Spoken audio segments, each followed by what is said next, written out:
我读中医嘞。可是读到第2个礼拜的时候，我就发现到哇，这简直就是我学业生涯里面的一个地狱，这样子就会开始自我否定啊，就觉得好像我好像没有办法读书这样子啊，所以我当时候就是直接大破防啊，我就是爆哭这样子哦。我自己真正喜欢的东西到底是什么啊？我是不是可以先缓一缓？我会觉得这些挑战啊，都是一个机会让我去成长，所以我就会自己挖坑给自己跳进去，然后看要不要埋起来这样哦。就要把你插一朵花上去。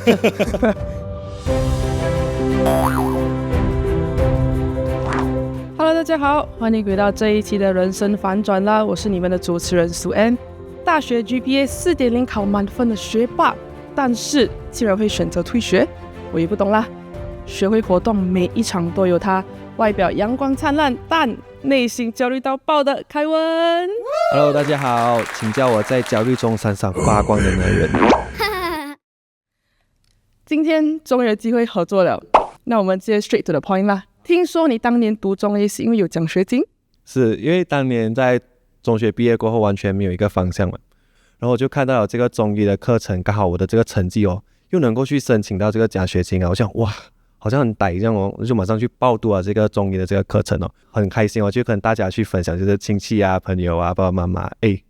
我读中医嘞这样子，你知道吗？然后过后他们就这假的，我爸爸妈妈也是就是很开心的这样跟他亲戚朋友讲，跟我爸妈一模一样，是我孩子读中医这样子我没有想到的是以这样子的一个幻想进到这个学校嘛，可是读到第2个礼拜的时候我就发现到哇，这简直就是我学业生涯里面的一个地狱这样子。所以其实你不是热爱中医，是热爱幻想。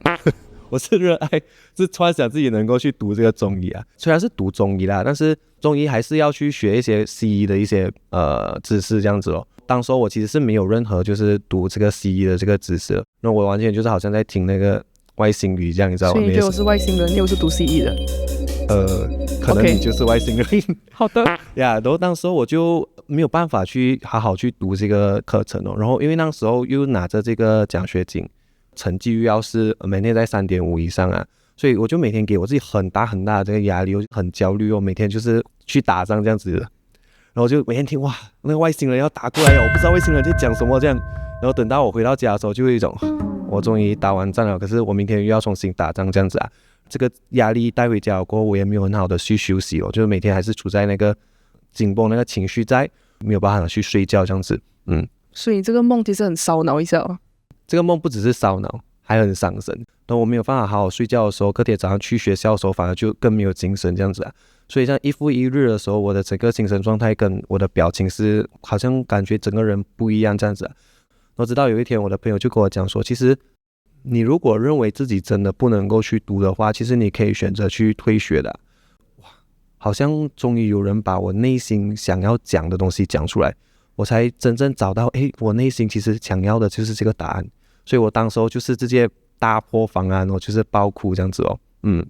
所以是无意中你朋友就把你开了一个眼界这样子。对，所以那时候我朋友讲了这句话的时候，我才开始去想通就是我自己真正喜欢的东西到底是什么我是不是可以先缓一缓，看清楚自己到底喜欢什么东西。这样子你退学了之后，你会觉得你的人生会更迷茫或者是更黑暗吗？我觉得这是一个很丢脸的事情，全世界都知道了。对，然后就瞒着大家，不要给大家都以为我在读中医这样子然后就会开始自我否定啊，就觉得好像我好像没有办法读书这样子啊。其实我的阿姨她是一个非常严格的人我觉得像亚洲爸妈都是这样子的，退学的时候其实他们是不接受的，是让她很失望但是她却讲了一句话让我一直铭记在心到现在你做的这个退学的举动其实是一种放弃，然后我们在佛法上面所讲的就是我们所遇到的这些挑战跟问题其实是我们自己本身的宿命来的。如果我们没有好好去面对去挑战这个宿命的话我们将来在不管在什么样的场合，我们都是会遇到同样的这个问题听了他这句话的时候，我就想通了啦，我就重新开始去找回自己要什么，然后再以这个上大学为这个目标，重新去开始挑战过来所以你就去学了多媒体设计？对，因为在1年之后，我就发觉了自己到底喜欢什么样的东西，报名了这个多媒体设计虽然中医跟推理设计是完全没有拉杠，对，是完全不有拉杠了。所以听说你去读书了之后，你从慢慢的一个矮人，慢慢就变成一个艺人界的代表这样子啊。因为其实当时候我刚开学的时候，我还是很害怕的，还是有那个焦虑的那个感觉啦。但是因为透过了去参加学会活动啊，然后透过办活动啊，我就开始慢慢找回这个学习的这个乐趣哦。我现在就是一个自己挖坑自己跳的人，就是哪里需要有帮忙或者是有挑战的时候啊，我就会说，我可以挑战，我可以挑战试试看的。以前的我就会很怕跟别人讲话，我是矮人嘛，然后也很怕别人会拒绝我这样子啊，然后也很怕自己会失败，就是怕自己做不好。然后现在我会觉得这些挑战啊都是一个机会让我去成长，所以我就会自己挖坑给自己跳进去，然后看要不要埋起来这样哦。就要把你插一朵花上去。其实我是在透过这些就是学会的活动也好，或者是学校的活动也好啊，开始去认识到自己在学习这条路其实是可以很轻松的，只是因为我找到我喜欢的东西。那我想请问一下，你是怎样同时可以搞定你的成绩，然后又这么积极的参与学会活动？